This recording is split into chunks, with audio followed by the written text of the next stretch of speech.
Hey, what's up, Nerdgasm fans? Jerry here, aka Barnacles, and on today's episode of School for Noobs, I'm going to show you how to put Windows 7, Windows 8, or upcoming Windows 8.1 on a netbook.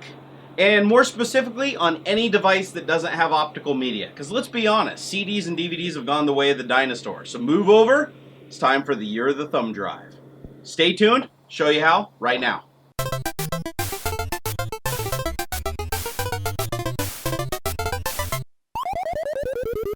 Alright, I'm going to show you guys something today that'll make it easy for you to install Windows 7, Windows 8, or the new upcoming Windows 8.1 from a USB thumb drive, like this 4GB Patriot that I have here.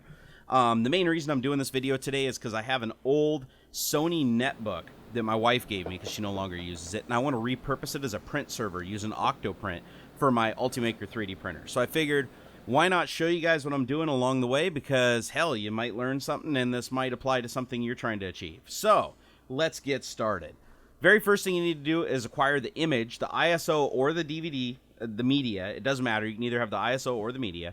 In this case, I'm going to be installing 8.1 x86. So I've already downloaded that ISO from MSDN because it's available to developers. But you could just as easily just have the media for Windows 7 or Windows 8, the DVD. Go ahead and put that in your drive and you have access to the file. So because we want to make this into a bootable thumb drive, the very first thing you want to do is go to this site right here. And this is Codeplex, and I'll put the link down below. And this is the Windows 7 USB DVD download tool. This is by far the easiest way to achieve this. This isn't the only way to achieve this. If you're an advanced user, you can use DiskPart and BootSect.exe to basically achieve everything this tool does. But I like to do things the easy way. So we're going to go ahead and download this tool. Very small. It's only 2.6 megabytes.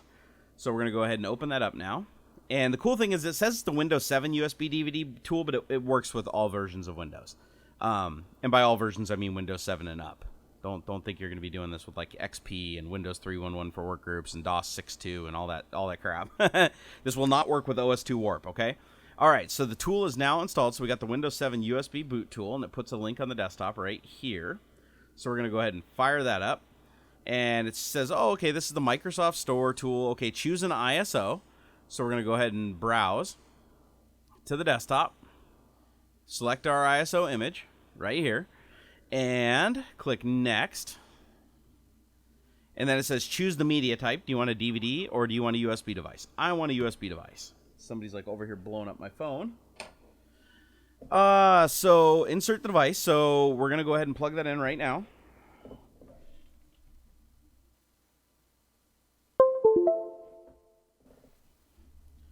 All right, it is now attached, and the volume's already been formatted, so that's fine. So it's F.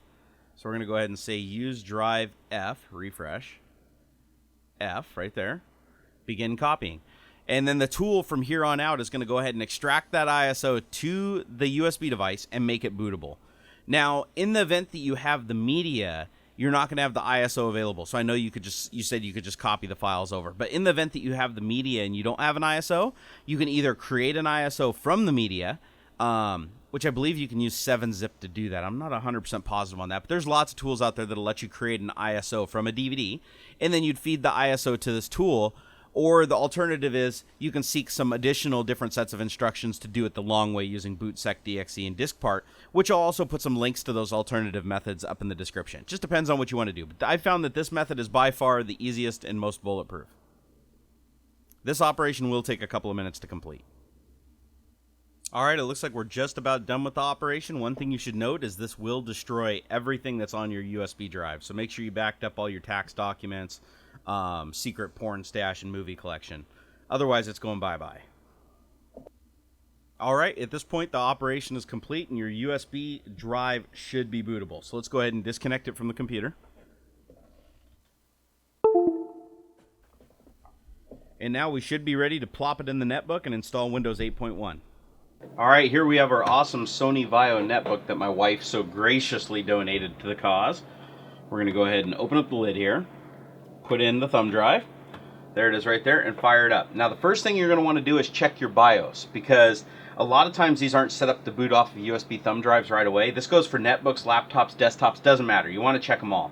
So go ahead and enter your BIOS. It's a little bit different on most machines. It's delete, but on Sony's it's F2.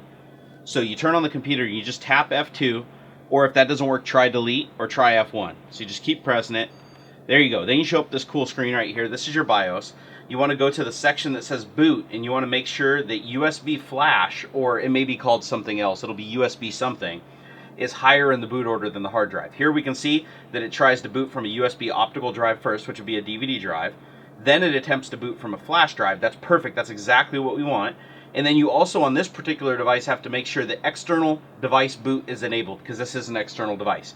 Most BIOSes don't have this. I don't know why Sony opted to do that. I find it very confusing. But we should be good to go now. So save changes. And now what we should see is normally it would boot into Windows, because this machine has Windows 7.1 installed on it right now.